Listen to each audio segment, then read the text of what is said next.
بیا څوک ووایي نو تاسو پې لګیا یې بنیتي په دې چوک کې دونه بنیتي ده یو پې یو جنډه ودرئ بل پې بل جنډه ودرئ بله پې بله جنډه ودرئ دغه جنډو چې کوم دی نو ګاډۍ م راشي او په دویښه بیخې هغه دغه کي او د دې کیمرې هم پټې شوي دي ډېرې قیمتي کیمرې وي چې هسه شوې دا یو ډېر لوی سوال دی اوس موږ مطالبه کوو چې دا چوک دې جوړ شي او دې له دې د عاشق رسول پهر کشمیر الخاج محمد مامین باباجي صاحب نوم ورکړي ګرانو کتونکو سلامونه کوم ملب خان شیرپوی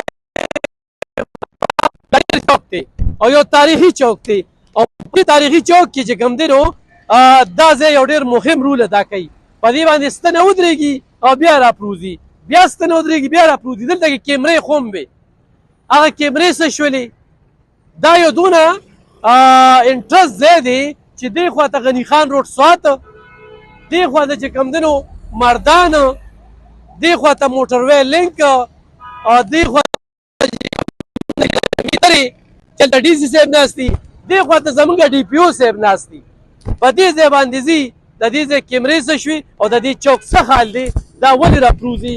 څه به وایې وروره په دې موقع باندې رف خان ډېره مهرباني خوشحاله اوسئ چې تاسو راغلی دې چوک نو د دې چوک ته حال هم دې خلکو ته روان دی دا داسې ده چې د شپې زموږ خو دلته کې خواته کورونه وي تا ته پته ده د شپې دلته کې روان درز وشي دا لوډډ ګاډي راشي یا دا نور ګاډي راشي د شپې روان شي د ټرافیک ته چونۍ څو پیرې روانه شوې ده تاسو ته پته ده زما تره د دې ځای ناظم دی موږ په خپل مدد د دې تمامو په مدد باندې بیا هغه شی را جوړ کړی دی د دوو کسانو روغ هم راوستی ده چې کوم خلک پکې خوږ شي ریسکیو کړي اوس هغه ورځ تاسو انټرویو کړي مو دې ځای کې یو ټرک پرېوتی و هغه ټرک هم موږ دغه وکړه دا چیک پوسټ یې روان کړو بیا چیک پوسټ جوړ شو نن چونکې څو د دې هفته نیمه وشوله دا را پرېوتی دی دې ځای کې په دې باندې ګاډۍ راغلی د شپې دا یو درز وشي د شپې باندې موږ راوځو موږ وایو چې څوک به مړی څوک به ژوندي نو موږ تاسو چې کومه خبره وکړه زه به ستا دې خبرې سره تایید وکړم او دا به ووایم چې او دې چوک لپاره داسې یو ښکلی شانته سیسټم پکار دی چې نه د دې دا کیمرې مطلب ډسټرب کیږي نه د دې دا رونق ډسټرب کیږي نن تاسو دا وګورئ دا کنډر دی په دې ټول د سوات خلک روان دي په دې ټول د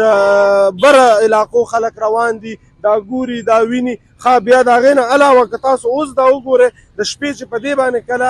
لایټ فلو راشي دا نه ښکارېږي چاته په دې باندې یو چمک پټی پکار دي په دې باندې نور یو داسې سیسټم ټیکنیکل دغه خو انجینیرز د دې شته دی چې داسې یو سیسټم وي چې هغه ډرایورانو حضراتو ته د شپې دا یو فلو ورکوي یو رڼا ورکوي په دې باندې دغه د اکسیډنټ ښکار کېږي نو د دې د پاسه راخیږي نو د دې دا حال کېږي نه بلکل ګرانو کتونکو دا چې کوم دی نو سینډبلیو یا نورې محکمې دي د شپې چې کوم دی په ستنه باندې راخیږي نو په دې به نه راخیږي او دا چوکۍ نه ده دا چې کوم دی دا څو پیرې دا وغورځېدله دلته کې دا ګاډو والا چې کوم دی نو دا ده ټرافیک والا به لاس داسې نیولي هغې ته په دې ترخ کې وځمه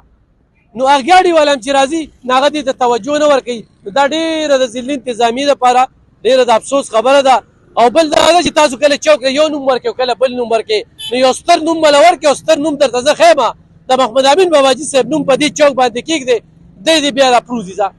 دلته دې بیا څوک ووایي نو تاسو پې لګیا یې بنیتي په دې چوک کې دونه بنیتي ده یو پې یو جنډه ودرئ بل پې بل جنډه ودرئ بله پې بله جنډه ودرئ دغه جنډو چې کوم دی نو ګاډۍ م راشي او په دویښه بیخې هغه دغه کي او د دې کیمرې هم پټې شوي دي ډېرې قیمتي کیمرې وي چې هسه شوې دا یو ډېر لوی سوال دی اوس موږ مطالبه کوو چې دا چوک دې جوړ شي او دې له دې د عاشق رسول پهر کشمیر الخاج محمد مامین باباجي صاحب نوم ورکړي